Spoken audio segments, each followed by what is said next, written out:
친구들은 다음 주에는 나오게 해주세요. 말씀 전하시는 박찬호 선생님 말씀 잘 전해지게 도와주시고 예배 드릴 때 딴짓하지 않고 예배 잘하게 도와주세요. 예수님의 이름으로 기도드리겠습니다. 아멘. 주께 가져와 그 발 위에 입 맞추고 깨드립니다.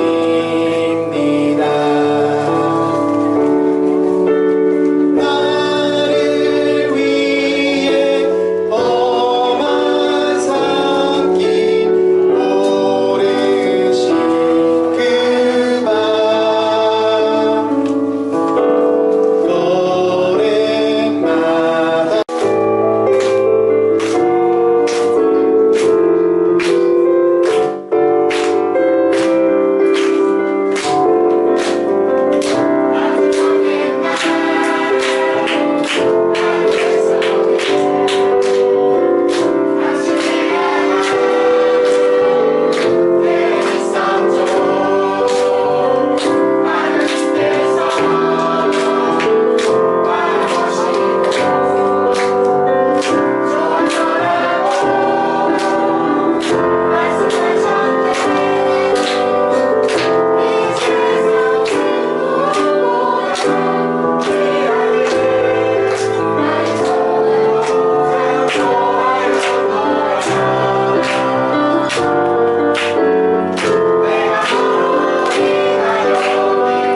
나를 살리는 말씀입니다. 이 말씀을 통하여 나는 새로워질 것이며 하나님의 사랑스러운 자녀로 거듭날 것입니다. 하나님 나를 만나 주시옵소서. 나를 변화시켜 주시옵소서. 아멘.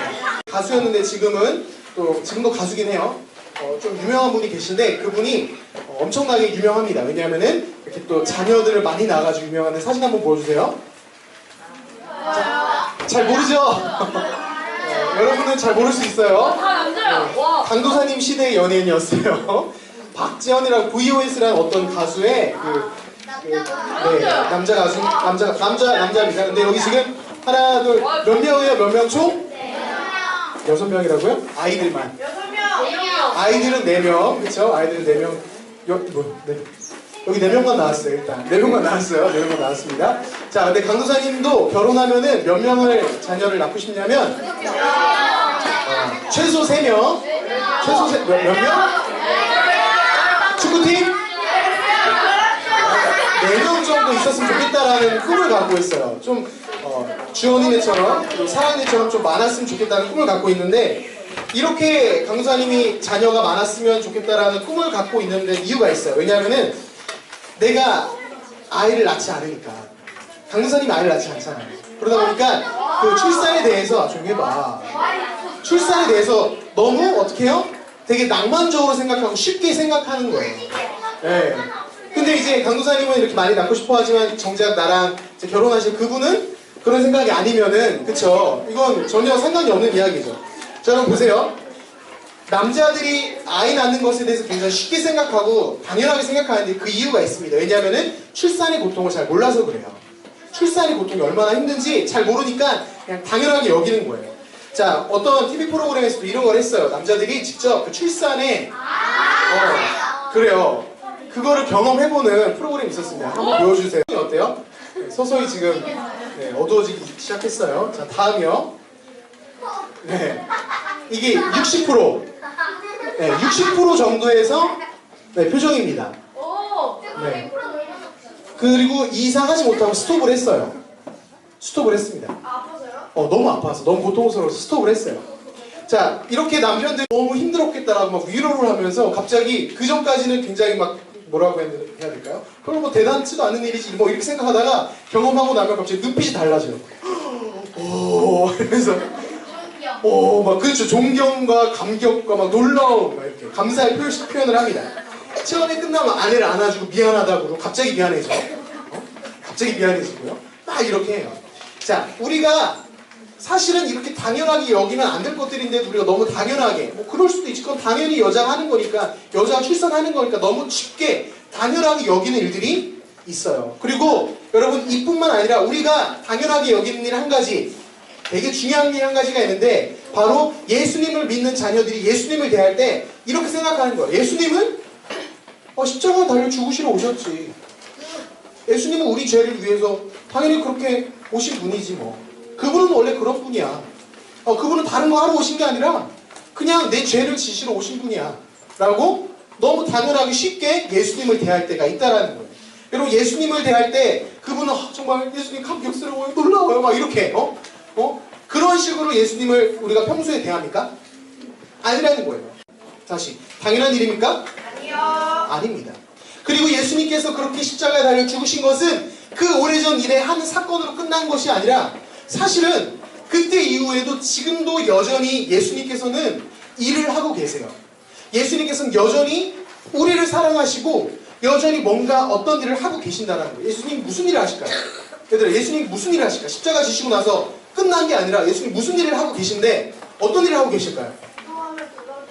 기도하면 들어주시고 또 재밌는 일을 하신다고? 여러분 예수님께서는 예전의 과거에서 십자가를 지신 걸로 끝나는 것이 아니라 어제도 그제도 오늘도 특별한 일을 하고 계시는데 오늘 19절 말씀이 이렇게 등장합니다. 강사 읽을게요. 귀 쫑긋 세우고 들어보세요. 날마다 우리 짐을 지시는 주 곧 우리의 구원자이신 하나님을 찬송할지어다. 예수님께서 뭐 하신다고요? 짐을 지신대요. 어떻게 해요? 날마다. 무슨 짐을 예수님께서 들고 계실까요? 자, 질문을 한번 해봅시다. 우리가 과연 하루를 살면서 나는 오늘 하루 동안은 단 하나의 죄도 짓지 않았습니다 라고 말할 수 있는 사람이 있을까요? 없어요. 우리 가운데 있을까요? 없어요. 우리는 하루를 살면서 단 하나로 죄를 안 짓고 살 수 있는 존재가 아니에요. 우리는 눈 떠서 다시 눈 감고 잠들 때까지 어때요? 손으로 짓는 죄, 발로 짓는 죄, 눈으로 짓는 죄, 입으로 짓는 죄 뿐만 아니라 눈으로 보여진 행동들 말고도 이 마음속으로 얼마나 많은 죄를 짓고 있어.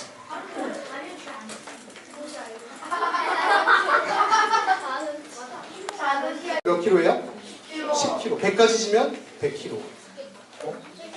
만약에 그 100kg 되는 1000kg, 1톤 되는 그것들을 우리가 만약에 진다고 생각해 보세요.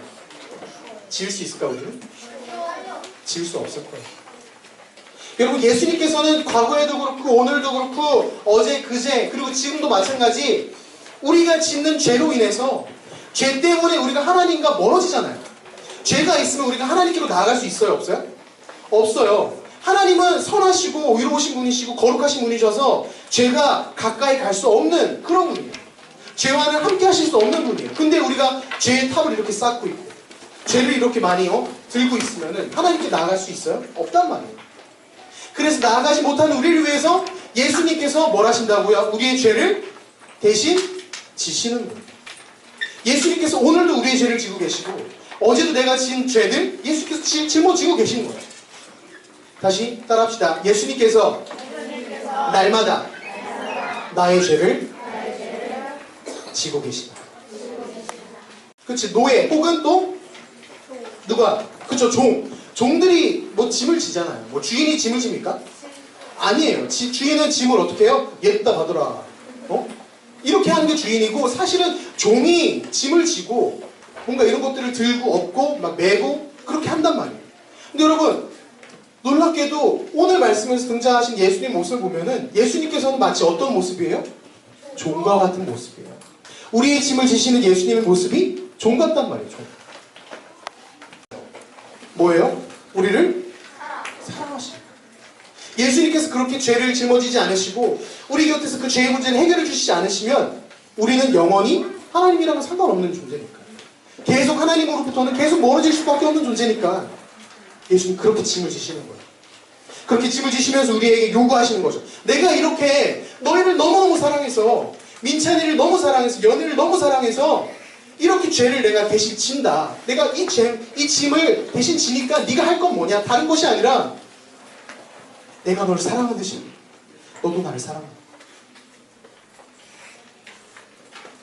강사님이 좀 아까 찬양한 짐조차도 예수님이 대신 져주시겠다고 그렇게 하고 계신데, 우리는 예수님을 소중히 여기지 않는다는 거예요.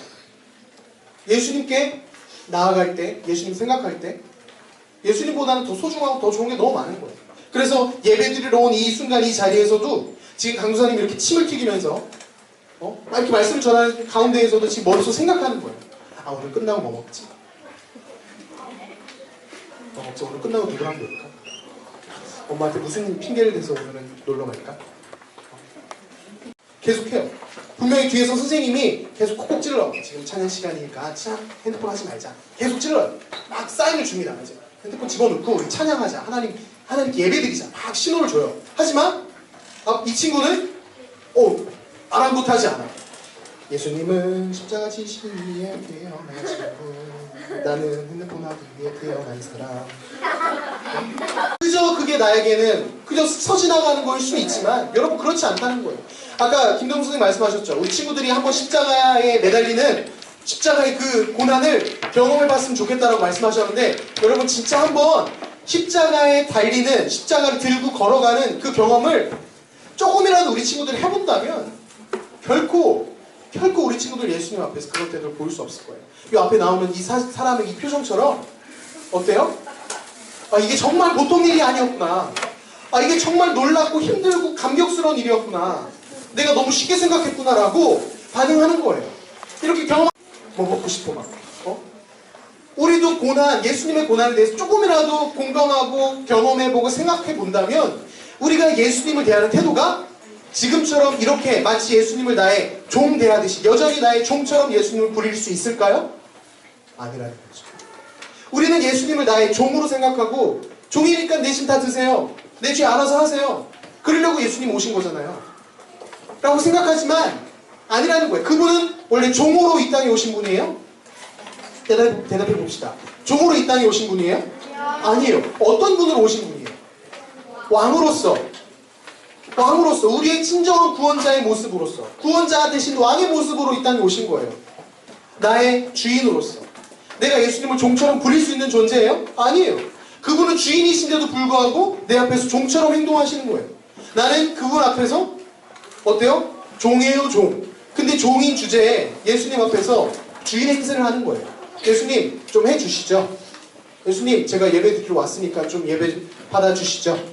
예수님 내가 죄를 좀 많이 졌는데 기도할 테니까 좀 해결해 주시죠. 여러분 그게 맞을까? 안 된다는 거예요. 여러분 이제 오늘부터 시작해서 고난주간이 시작이 돼요. 고난주간이 어떤 주간입니까? 뭐하는 기간이에요? 그래요. 우리 친구들은 새벽 기도하는 기간으로 알고 있어요. 보는 거예요. 그게 고난주간입니다. 여러분 이번 한 주간 강사님 우리 친구들이랑 같이 한번 약속했으면 좋겠어요. 내가 좋아하고 내가 사랑하는 요거 미디어 금식 한번 해봅시다. 내가 마음을 빼앗고 내가 마음을 쏟고 있던 이 핸드폰 게임, 스마트폰 인터넷 검색, 유튜브 보는 거 이번 한 주간 멈춰보는 거예요. 내가 좋아하는 거 잠깐 멈추고 예수님의 고난에 대해서 예수님이 십자가에 달리실 때 얼마나 고통스러우셨을까? 예수님은 왜 지금도 나의 죄를 그렇게 날마다 지고 계신 걸까? 한번 예수님 생각해보고 예수님 더 사랑해보는 거예요. 무슨 말인지 알겠습니까? 할 수 있게 말미암아 우리 위에 오신 예수님, 우리 친구들 십자가의 고난을 다시 한번 생각할 때 예수님께서 십자가만 지시고 끝나는 것이 아니라 하나님 우리를 위해서 지금도 날마다 그 고난을 감당하고 계신, 우리의 죄를, 우리의 짐을 지고 계신 그 예수님에 대해서 우리 친구들을 다시 한번 기억하게 하여 주시옵소서. 예수님은 나의 주인이 되십니다. 예수님은 나의 종이 아니라 나를 사랑하시는 분이 되십니다. 딸기 페스티벌이에요. 자, 그 다음에 오늘 이 두 번째 줄이 몇 반이죠?